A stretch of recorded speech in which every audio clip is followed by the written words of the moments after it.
మన ఫ్యాక్టరీకి సంబంధించి కూడా మనకు 2 వే బ్రిడ్జెస్ కూడా పూర్తయిపోయినాయి. ఇప్పటికే 10 కోట్ల లీటర్ల ఫామ్ పాండ్ కూడా పూర్తయిపోయింది. 100 కోట్ల రూపాయలతో మెకానికల్ పనులు పూర్తయినాయి. సబ్స్టేషన్ పనులు పూర్తయినాయి. సివిల్ వర్క్స్ చాలా ముమ్మరంగా జరుగుతూ ఉన్నాయి. ఏప్రిల్ 25th ఫ్యాక్టరీని ప్రారంభించాలని, ఏప్రిల్ 25th కల్లా పనులు పూర్తి చేసి క్రషింగ్ ను ఇక్కడే మన పామాయిల్ పండ్లను ఇక్కడే నూనె ఉత్పత్తి చేసే విధంగా మరి క్రషింగ్ ప్రారంభించడానికి లక్ష్యం పెట్టుకొని పనులు చేసుకోవడం జరుగుతూ ఉంది. సో అది క్రషింగ్ స్టార్ట్ అయితే సిద్దిపేట హబ్ అవుతుంది. చుట్టూ 8 జిల్లాల నుంచి పామాయిల్ ఫ్రూట్ ఈ సిద్దిపేటకు రావడం, ఈ ప్రాంతం ఒక హబ్ గా మారుతుంది. ఇది మొండి రకం చెట్టు, ఈత చెట్లు, తాటి చెట్ల లెక్క మొండి చెట్టు. ఒకసారి అంటుకుంటే ఇక అది పోదు. కదా ఈ రాళ్ళ వాన పడితే బాధపడో, లేకపోతే గాలి దుమారానికి పడిపోవడో ఏ టెన్షన్ లేదు. ఈత చెట్టు, తాటి చెట్లు ఎంత మొండిగా ఉంటాయో ఈ ఆయిల్ పామ్ మొక్కలు కూడా అంత మొండి రకమైనటువంటివి, తప్పకుండా రెగ్యులర్ గా దిగుబడి ఇచ్చేటువంటి మొక్కలు. సో అయితే ఈరోజు మా రైతులకు కూడా ఒక సూచన ఏంటంటే అంతర్ పంట. ఇప్పుడు ఈ పంట వచ్చినాక 4 ఏళ్ల తర్వాత జనరల్ గా అందరు ఏం చేస్తుంటారంటే కోకో లాంటి అంతర్ పంటలు వేస్తుంటారు. వక్క అంటే మన భాగాలు వక్క పంట కూడా అంతర్ పంటగా వేస్తారు. కోకో గాని వక్క అనేటువంటివి అంతర్ పంటగా వేస్తారు. అయితే ఈ మధ్య ఒక అదృష్టం ఏంటంటే ఈ కోకో అనేటువంటి ఏదైతే కాఫీ మొక్కలు ఉంటాయో దాని ధర బాగా పెరిగింది. మొన్నటిదాకా 250 రూపాయలు 300 రూపాయల కిలో ఉండేటువంటి కోకో ఈరోజు 900 రూపాయలకు పెరిగింది. 250 రూపాయలు 300 రూపాయల కిలో ఉన్నప్పుడే 1 ఎకరా ఆయిల్ పామ్ లో కోకో సాగు చేస్తే ఖర్చులు బొంగ 50,000 రూపాయలు మిగిలేది. కానీ ఇప్పుడు 900 అయింది కదా, రైతుకు దాదాపు 1,50,000 నుంచి 1,75,000 మిగులుతా ఉన్నాయి. అంటే పామాయిల్ తో 1,20,000 వచ్చినా కోకోతో ఇంకో 1,50,000 మిగిలే పరిస్థితి కనపడ్డది ఈరోజు. అందువల్ల ఈ కోకో సాగును బాగా చేయాలని చెప్పి నేను రైతుల్ని కోరుతా ఉన్నా. ఈ కోకో ఫ్యాక్టరీ అంటే ఇది చాక్లెట్ల తయారీలో ఉపయోగిస్తారు. ఎడ్బరీ అనేటువంటి కంపెనీతో నేను మాట్లాడినా మొన్న. ఈ ఎడ్బరీ అనే కంపెనీ ఖమ్మం జిల్లాలో అక్కడ ఒక సెంటర్ పెట్టి రైతులకు మొక్కలు ఇచ్చింది. రైతుల దగ్గర ఈ కోకోను కొనుగోలు చేయడం జరుగుతూ ఉంది. అయితే వాళ్ళతో నేను మొన్న మాట్లాడినా. సిద్దిపేటలో ఒక ఆఫీస్ ఓపెన్ చేయింది. మాకు సిద్దిపేట రైతులకు కూడా ఈ కోకో మొక్కలు సరఫరా చేసి మరి కోకో కొనుగోలు చేసే కేంద్రం కూడా సిద్దిపేటలో పెట్టాలని చెప్పి ఆ ఎడ్బరీ చాక్లెట్ కంపెనీతో కూడా మాట్లాడడం జరిగింది. వాళ్ళు కూడా ముందులోనే ఆ ఎడ్బరీ కంపెనీ వాళ్ళని సిద్దిపేటకు తీసుకొచ్చి ఆ కోకో మొక్కలు ఈ ఎవరైతే పామ్ ఆయిల్ సాగు చేసే రైతులు ఇప్పుడు ఎవరైతే పంట చేతికి వస్తుందో వాళ్ళ అంతర్ పంటగా ఈ కోకో సాగు చేయడానికి కూడా దాని ప్రయత్నాలు కూడా ప్రారంభించినాం. దాని మొక్కలు కూడా రైతులకు ఇప్పిస్తాం. ఎందుకంటే ధర బాగా పెరిగింది. 250, 300 ఉండే 900కు పోతుంది. ఇప్పుడు డిమాండ్ బాగా వచ్చింది. 900 వస్తే అసలు ఆయిల్ పామ్ కంటే దానికి ఎక్కువ పైసలు వస్తుంది. అదేంటంటే ఈ ఆయిల్ పామ్ నీడలో బాగా పెరుగుతుంది అన్నట్టు. ఈ ఆయిల్ పామ్ కొమ్మల నీడలో మాయిశ్చర్ ఉండి ఆ నీడకు కోకో అనేది బాగా పంట పండుతుంది. అందువల్ల ఇప్పుడు అది మనకు చాలా లాభం జరుగుతుంది. వక్క గాని కోకో గాని మనం ఉండాలి. ఆ అంతర్ పంటలకు కూడా అవసరమైనటువంటి మెలకువలు, అవసరమైన సహాయ సహకారాలు మరి తెలియజేస్తా ఉన్నా. ఇంకా కొంతమంది రైతులు నాటుకోళ్లు కూడా పెంచుతున్నారు. చుట్టూ ఫెన్సింగ్ వేసి దీంట్లో నాటుకోళ్లు కొంతమంది పెంచుతున్నారు, కొంతమంది వక్క వేస్తున్నారు, కొంతమంది కోకో వేస్తున్నారు. బార్డర్ల బ్యాంబూ పెడుతున్నారు, కొబ్బరి చెట్లు పెట్టుకుంటున్నారు బార్డర్ల కొంతమంది. అట్లా ఇప్పుడు కొన్ని కొబ్బరి చెట్లు చుట్టూ బార్డర్లు వేసినా దాని మీద కొంత పైసలు వస్తాయి, లేదా బ్యాంబూ వేసినా దాని మీద కొన్ని పైసలు వస్తాయి. నడిమిట్లైన కోళ్ళు ఇడిస్తే దాని మీద కొన్ని పైసలు వస్తాయి. కోకో పెట్టుకుంటే అది కొంత ఆదాయం వస్తుంది. అంటే ఇట్లా ఓవరాల్ గా రైతుకు 4 రూపాయలు ఎక్కువ వస్తే ఆరుగాలం కష్టపడే రైతుకు, ఎండనక వాననక కష్టపడే రైతుకు మేలు జరగాలన్నదే మా తాపత్రయం. ఎంతో కష్టపడి కాళేశ్వరం నీళ్లు ఈ ప్రాంతానికి తెచ్చినాం. ఎంతో కష్టపడి పటిష్టమైన విద్యుత్ వ్యవస్థను తయారు చేసి నాణ్యమైన 24 గంటల కరెంటు ప్రయత్నం చేసినాం. మంచి కరెంట్ ఇచ్చి మంచి నీళ్లు వచ్చినందుకు, మంచి భూమి దేవుడిచ్చినందుకు, మంచి పంట పండితే రైతుకు 4 రూపాయలు ఎక్కువ మిగిలాలనేటువంటి ఒక తాపత్రయం, ఒక తన్లాటలోనే ఈ పామాయిల్ తోటలను మన సిద్దిపేట ప్రాంతానికి తేవడం జరిగింది. ఆ మొదటి కళ ఇవాళ ఫలించడం, మొదటి గెల నా చేత గోయించడం నా అదృష్టంగా భావిస్తా ఉన్నా. నాగేందర్కు నా హృదయపూర్వక ధన్యవాదాలు కూడా తెలియజేస్తా ఉన్నా. నేను పెట్టుకోలేకపోయినా గానీ మొదటి మొక్క నాతో పెట్టించి మొదటి గెల కూడా నాతో నాగేంద్ర గోయించడం నిజంగా నా అదృష్టం. నాకు కూడా ఎంతో తృప్తి, ఒక సంతోషం ఉంది. ఇలా ఆ ఆనందం నిజంగా ఒక పంట పండిన రైతుకు ఎంత ఆనందం ఉంటుందో, నేను ఒక ప్రజాప్రతినిధిగా ఈ పంటని ఈ ప్రాంతానికి తెచ్చినటువంటి వ్యక్తిగా నాకు కూడా ఎంతో ఇలా గొప్ప అనుభూతి, ఒక ఆనందం కూడా.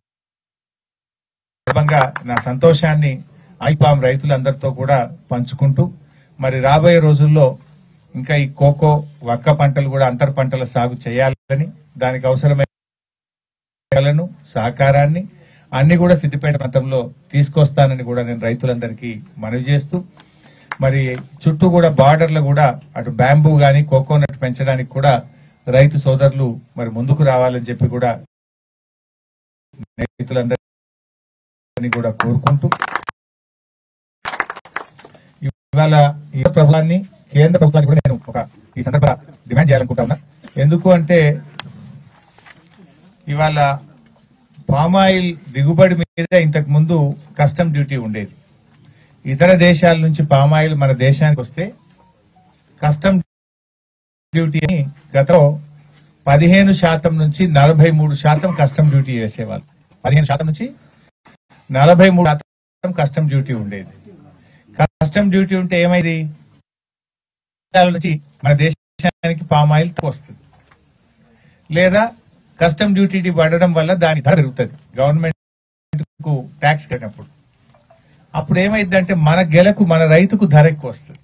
ఇవాళ ఆయిల్ పాము ఒక టన్నుకు 13,438 రూపాయలు ధర ఉన్నది.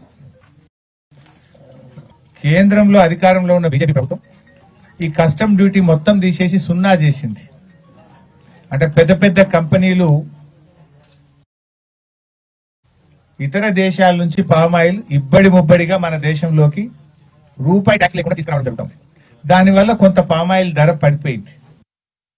గతంలో ఎట్లయితే 15% నుంచి 43% వరకు పామాయిల్ నూనె మీద కస్టమ్ డ్యూటీ ఉండను, తప్పకుండా కస్టమ్ డ్యూటీ వేయాలని చెప్పి నేను కేంద్ర ప్రభుత్వాన్ని నేను కోరుతా ఉన్నాను.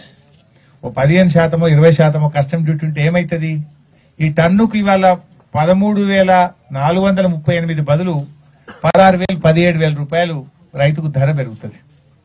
ఇలా మన రైతులను మనం కాపాడుకోవాలి. మన దేశంలో మన రాష్ట్రంలో పామాయిల్ రైతులను ప్రోత్సహించాలంటే పామాయిల్ దిగుబడి మీద కస్టమ్ డ్యూటీ వేయాలని నేను కేంద్ర ప్రభుత్వాన్ని డిమాండ్ చేస్తా ఉన్నా. ఎందుకంటే పామాయిల్ రైతులకు మేలు జరుగుతుంది. మీరు గతంలో ఉన్నటువంటి కస్టమ్ డ్యూటీని మొత్తం ఎత్తేసి సున్నా చేసిండ్రు, ఫ్రీగా ఓపెన్ గా తలుపులు తెచ్చిండ్రు. దాంతో ఇతర దేశాల నుంచి ఇబ్బడి ముబ్బడిగా పామాయిల్ రావడం వల్ల మన దేశంలో పామాయిల్ పండించేటువంటి రైతులకు పూర్తి స్థాయిలో ధర రానటువంటి పరిస్థితి ఉన్నది. సరే, ఇప్పుడు 13,438 రూపాయలు వచ్చినా ఓ 1,20,000 రూపాయలు వస్తాయి ఒక రైతుకి ఎకరానికి. 1,25,000 ఇది వస్తుంది. అంతర్ పంట చేసుకుంటే అదో 50,000 నుంచి 1,00,000 రూపాయలు 1,50,000 దాకా వస్తుంది ఇప్పుడున్న కోకో ధర ఉంటే. రెండు కలిపితే ఏ వడ్ల కంటే మక్కల కంటే నూరువాళ్ళు నయం మొండి పంట. కానీ ఇంకా కొంచెంత ఈ కస్టమ్ డ్యూటీ ఒక 15% వేస్తే పామాయిల్ రైతులకు లాభం జరుగుతుంది, దేశానికి కూడా మేలు జరుగుతుంది, విదేశీ మార్క ద్రవ్యం చాలా ఆదా అవుతుంది. కేంద్ర ప్రభుత్వం స్పందించి గతంలో ఉన్నటువంటి కస్టమ్ డ్యూటీని పునరుద్ధరించాలని, విదేశాల నుంచి వచ్చే పామాయిల్ మీద కస్టమ్ డ్యూటీ వేయాలని చెప్పి కూడా నేను కేంద్ర ప్రభుత్వాన్ని ఈ సందర్భంగా కోరుతా ఉన్నా. ఇకపోతే మన రాష్ట్రంలో కొత్తగా వచ్చినటువంటి కాంగ్రెస్ ప్రభుత్వం కూడా పామాయిల్ రైతులను కొద్దిగా చిన్న చూపు చూస్తా ఉన్నారు. గతంలో మనం ఉండంగా ఏంటంటే రైతులకు క్రాప్ మెయింటెనెన్స్ కింద 4,200 రూపాయలు ప్రతి సంవత్సరం ప్రతి ఎకరానికి ఇచ్చేవాళ్ళం. ఈ ప్రభుత్వం వచ్చిన 6 నెలల్లో ఈ 4,200 రూపాయలు రావడం బంద్ అయింది. మన ప్రభుత్వం ఉన్నప్పుడు పాలసీ కింద తక్కువని వేసేద్దు, ప్రతి రైతుకు ప్రతి ఎకరానికి పామాయిల్ సాగు చేసే రైతులకు క్రాప్ మెయింటెనెన్స్ కింద సంవత్సరానికి 4,200 రూపాయలు ఇచ్చేవాళ్ళం. ఉన్న కాంగ్రెస్ ప్రభుత్వం ఈ క్రాప్ మెయింటెనెన్స్ ఇవ్వడం లేదు. నేను ఈ సందర్భంగా ప్రభుత్వాన్ని కోరుతా ఉన్నా, ఈ 6 నెలల నుంచి పెండింగ్ లో ఉన్నటువంటి రైతులకు వెంటనే క్రాప్ మెయింటెనెన్స్ కింద ప్రతి ఎకరానికి ఇచ్చే 4,200 రూపాయలు విడుదల చేయాలని చెప్పి డిమాండ్ చేస్తా ఉన్నా. రెండవది, ఇవాళ డ్రిప్ కూడా కొత్త రైతులు ఎవరన్నా పామాయిల్ పెట్టాలంటే అప్పుడు ప్రభుత్వం అడ్వాన్స్ గా పైసలు ఇచ్చేది, డ్రిప్ కంపెనీలకు ఇచ్చి తొందరగా పామాయిల్ రైతులకు డ్రిప్ పెట్టించే వాళ్ళం. ప్రభుత్వం ఇప్పుడు ఆ డ్రిప్ కంపెనీలకు కూడా డబ్బులు ఇవ్వకపోవడం వల్ల కొత్తగా ఎవరైనా పామాయిల్ పెట్టాలంటే డ్రిప్ కంపెనీలు ముందుకొచ్చి డ్రిప్ ఇన్స్టాల్ చేయడం లేదు. ప్రభుత్వం తక్షణమే స్పందించి పామాయిల్ రైతులకు డ్రిప్ కోసం పడ్డటువంటి నిధులను వెంటనే విడుదల చేయాలని చెప్పి కూడా నేను డిమాండ్ చేస్తా ఉన్నా. ఇక మూడో విషయం, మొక్కలు కూడా సబ్సిడీ మీద ఇచ్చేవాళ్ళం. ఆ రాష్ట్ర ప్రభుత్వం నుంచి మొక్కల కోసం ఇచ్చే సబ్సిడీ కూడా పెండింగ్ లో పడ్డది. అది కూడా వెంటనే విడుదల చేయాలని చెప్పి కూడా నేను రాష్ట్ర ప్రభుత్వాన్ని ఈ సందర్భంగా కోరుతా ఉన్నా. ఇకపోతే అందరూ రైతు సోదరులు ఇక్కడ ఉన్నారు. ఈరోజు నేను కోరేది ఒక్కటే, రైతులందరినీ ఈ పామాయిల్ అనేటువంటిది తప్పకుండా మీకు మేలు జరగాలని ఎంతో కృషి చేసి మన ప్రాంతంలో ఇంట్రడ్యూస్ చేసినాం. అంత పెద్ద ఫ్యాక్టరీ కూడా పెట్టుకున్నాం. మొన్నటిదాకంటే వస్తుందో రాదో, మన ఏరియాకు సూట్ అవుతుందో కాదో, మన ఏరియాకు సూట్ అవుతుందో కాదో అని అనుమానం ఉండే. ఇప్పుడు చూడండి, ఆ గెలలు చూస్తే కడుపు నిండి అంత గొప్పగా వచ్చినాయి. ఇంక ఇది మొదటి ఖాతనే. ఇప్పటి వరకు మొదటి క్రాప్ ఇంత బరువు ఎక్కడ రాలేదట. సిద్దిపేటలో వచ్చినంత గొప్పగా ఇంత బరువు ఎక్కడ రాలేదట. ఫస్ట్ క్రాప్ దాదాపు ఇది 7-8 కిలోలు వచ్చింది. జనరల్ గా ఫస్ట్ క్రాప్ 4-3 కిలోలు 5 కిలోలు వచ్చేదట. అంటే మన ఏరియా బాగా సూట్ అయింది. అందువల్ల ఇంకా ఇది సెకండ్ కటింగ్ వరకు బాగా వస్తుంది, ఇంకా బాగా వస్తుంది. ఇది 5వ సంవత్సరం 6వ సంవత్సరం పోయే వరకు ఇంకా మంచి 10 కిలోలు వస్తుంది. ఒక్కొక్క కిలో 10-11 కిలోలు కూడా వచ్చే అవకాశం ఉంటుంది. సో అందువల్ల ఇది మన ప్రాంతానికి సూట్ అవుతుందని తెలిసిపోయింది కనుక ఇంకా రైతులు పెద్ద ఎత్తున ముందుకొచ్చి ఈ యొక్క అవకాశాన్ని సద్వినియోగం చేసుకోవాలని నేను రైతు సోదర సోదరీమణులకు విజ్ఞప్తి చేస్తా ఉన్నా. మరి వానకాలం వచ్చింది, ఆల్రెడీ వర్షాలు పడతా ఉన్నాయి. జూన్ 9వ తేదీ ఇవాళ. మరి రాష్ట్ర ప్రభుత్వం రైతు బంధు విషయంలో ఇప్పటికీ ఏమీ మాట్లాడతలేదు. గతంలో కేసీఆర్ గారు ప్రభుత్వం ఉన్నప్పుడు వాన చినుకుపడగానే రైతు బంధు పైసలు పడుడు స్టార్ట్ అవుతుండే. వాన చినుకుపడ్డదంటే రైతు బంధు బ్యాంకులలో పడుతుండే, రైతుల ఫోన్లు టింగు టింగున మోగుతుండే. మరి ఇవాళ 9వ తారీఖు వచ్చిన ఈ ప్రభుత్వం రైతు భరోసా అన్నారు, ఎకరానికి 15,000 ఇస్తామన్నారు, ఇంకా 5,000 ఎక్కువ ఇస్తామన్నారు. మరి అవి ఎప్పుడు ఇస్తారు అనేటువంటిది నేను అడుగుతా ఉన్నా. నేను ప్రభుత్వాన్ని, ముఖ్యమంత్రి గారిని డిమాండ్ చేస్తా ఉన్నా, రైతు భరోసా డబ్బులు వెంటనే రైతులకు విడుదల చేయాలని చెప్పి నేను ప్రభుత్వాన్ని కోరుతా ఉన్నా. ఎందుకంటే ఇలా వర్షం పడగానే దున్నుకుంటా ఉన్నారు రైతులు విత్తనాలు కొనుక్కుంటా ఉన్నారు, రైతులు ఎరువు బస్తాలు కొనుక్కుంటా ఉన్నారు. అందువల్ల రైతులకు పెట్టుబడి సహాయం తక్షణమే అందించాలని, వెంటనే రైతు భరోసా ఎటువంటి షరతులు లేకుండా మరి రైతులకు ఎకరానికి 7,500 రూపాయలు వెంటనే విడుదల చేసి రైతులకు సహాయాన్ని అందించాలని చెప్పి కోరుతా ఉన్నా. మీ ఎన్నికల మేనిఫెస్టోలో గాని మీ ప్రసంగాల్లో కూడా మీరేం చెప్పిండ్రంటే పంట కాలానికి ముందే, వ్యవసాయ పనులు ప్రారంభం కాకముందే ప్రతి ఎకరాకు ప్రతి రైతుకు 7,500 రూపాయలు ఇస్తామని చెప్పి మీ మేనిఫెస్టోలో చెప్పారు, మీ ఉపన్యాసాల్లో చెప్పారు. మరి పంట ప్రారంభమైంది ఆల్రెడీ.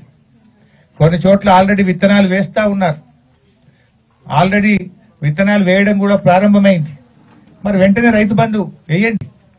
రైతు భరోసా ఎందుకు ఆలస్యం చేస్తా ఉన్నారు? మీ విధానం ఏంది అని నేను అడుగుతా ఉన్నా. పంట పనులు, వ్యవసాయ పనులు ప్రారంభం కాకముందు ఇస్తారా, పంట చేతికి వచ్చినప్పుడు ఇస్తారా? పోయిన యాసంగి అట్లే ఇచ్చిండ్రు, పంట చేతికి వచ్చినప్పుడు ఇచ్చిండ్రు. లాస్ట్ కు వడ్లు కల్లాలకు వచ్చినాక రైతు బంధు పైసలు పడ్డాయి కొంతమందికి. అది ఎలక్షన్ లో కేసీఆర్ బస్ వేసుకొని బయలుదేరి ఇచ్చిండ్రు, లొలివెట్టి ఇచ్చిండ్రు. మరి ఇప్పుడెప్పుడు ఇస్తారు? ఇప్పుడని అప్పుడైతే 5,000 ఇచ్చిండ్రు, 15,000 అన్నారు, అది ఇయ్యలే. పోనీ ఈ వానాకాలం కన్నా ఇస్తారా, ఇయ్యరా? ఇవ్వాల్సిందే ఖచ్చితంగా. రైతులందరికీ కూడా రైతు భరోసా డబ్బులు తక్షణం ఎకరానికి 7,500 రూపాయలు అందించి రైతులను ఆదుకోండి. ఇప్పుడు ఎలక్షన్ కోడ్ కూడా లేదు, ఎలక్షన్ కోడ్ కూడా ముగిసింది. ప్రజా సమస్యల మీద, రైతు సమస్యల మీద దృష్టి పెట్టండి. రైతులకు ఇవ్వాల్సినటువంటి డబ్బు వెంటనే అందించాలని చెప్పి ఈ ప్రభుత్వాన్ని నేను డిమాండ్ చేస్తా ఉన్నా. ఇవాళ పరిస్థితి ఏంటంటే, మా రైతులు ఫోన్ చేస్తున్నారు సిద్దిపేట నుంచి నాకు చాలా మంది. జనుము విత్తనాలు దొరుకుతలేవు, జీలుగు విత్తనాలు దొరుకుతలేవు, పచ్చిరొట్ట విత్తనాలు దొరుకుతలేవు, కొద్దిగంత వస్తున్నాయి, అర్ధగంటలనే అయిపోతున్నాయి సార్ అంటున్నారు. గతంలో ప్రభుత్వం ఉన్నప్పుడు ఎప్పుడు షార్టేజ్ రాలే. ఎన్ని విత్తనాలు కావాలంటే అన్ని పచ్చిరొట్ట విత్తనాలు రైతులకు అందుబాటులో పెట్టాం. కానీ ఈ ప్రభుత్వం ఏదో కొద్దిగానే తీసుకొస్తుందట, అవి గంట సేపట్లో అర్ధగంటలే అయిపోతున్నాయట. ఇవాళ పచ్చిరొట్టె విత్తనాలు కూడా రైతులకు సరఫరా చేయలేని పరిస్థితుల్లో రాష్ట్ర ప్రభుత్వం ఉన్నది. అంటే ప్రభుత్వం వ్యవసాయాన్ని చిన్నచూపు చూస్తున్నది. అటు పచ్చిరొట్టె విత్తనాలు ఇవ్వలేకపోతున్నారు, రైతు భరోసా డబ్బులు సకాలంలో అందించలేకపోతున్నారు. తక్షణమే స్పందించి రాష్ట్రమంతా కూడా పచ్చిరొట్టె విత్తనాలు అందుబాటులోకి తేవాలని చెప్పి కూడా నేను ప్రభుత్వాన్ని డిమాండ్ చేస్తా ఉన్నా. ఎరువులు కూడా స్టాక్ పెట్టుకోండి, మళ్ళీ రైతులకు ఇబ్బంది కాకుండా గత ప్రభుత్వం ఎట్లయితే ప్లాన్ చేసిందో ఎరువుల కొరత రాకుండా కూడా ముందస్తు చర్యలు తీసుకోవాలని కూడా ఈ ప్రభుత్వానికి నేను సూచిస్తా ఉన్నాను. అదేవిధంగా ఆయిల్ పామ్ రైతుల పెండింగ్ సమస్యలన్నీ కూడా వెనువెంటనే పరిష్కరించాలని, సబ్సిడీలు, రైతులకు ఇవ్వాల్సిన డబ్బులు విడుదల చేయాలని చెప్పి కూడా డిమాండ్ చేస్తా ఉన్నా. ఇక చివరి విషయము, మా సిద్దిపేటే గాని తెలంగాణ రాష్ట్రంలో వడ్లంటే దొడ్డు వడ్లే పడతాయి.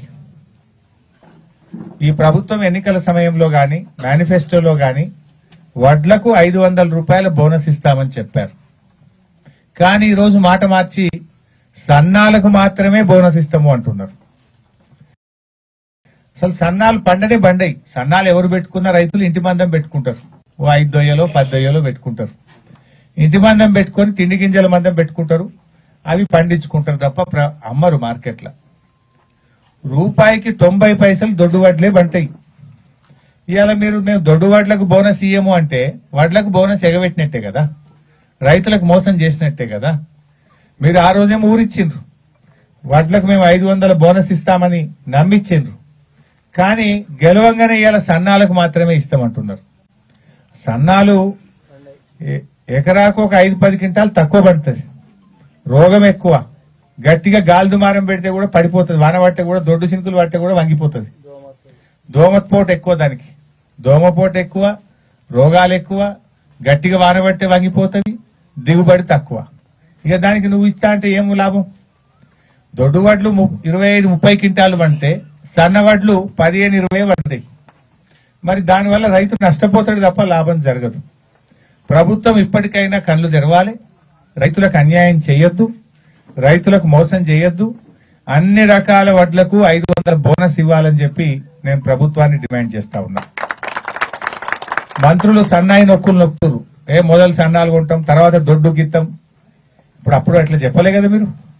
అన్ని రకాల వడ్లకు కూడా 500 బోనస్ ఇవ్వాలి, ఇచ్చిన మాట నిలబెట్టుకోవాలని చెప్పి నేను కాంగ్రెస్ పార్టీని డిమాండ్ చేస్తా ఉన్నా.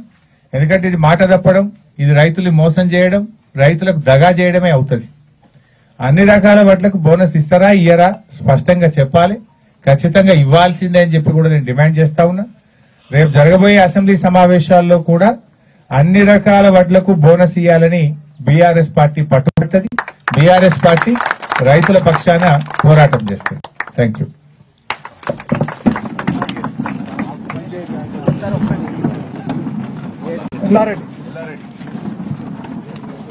ఆయిల్ పామ్ రైతులకు ఎస్బీఐ బ్యాంకులో కార్డు ఇస్తున్నాం, డబ్బులు ఈ అకౌంట్ లో పడతాయి.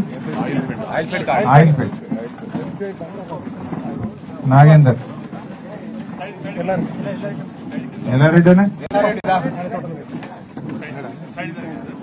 రేష్మా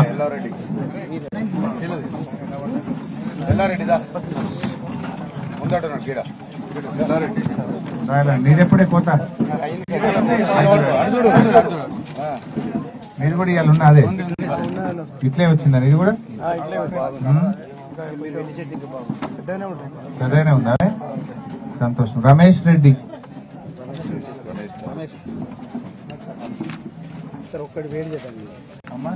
వారు చేద్దాం తీసుకెళ్తాం.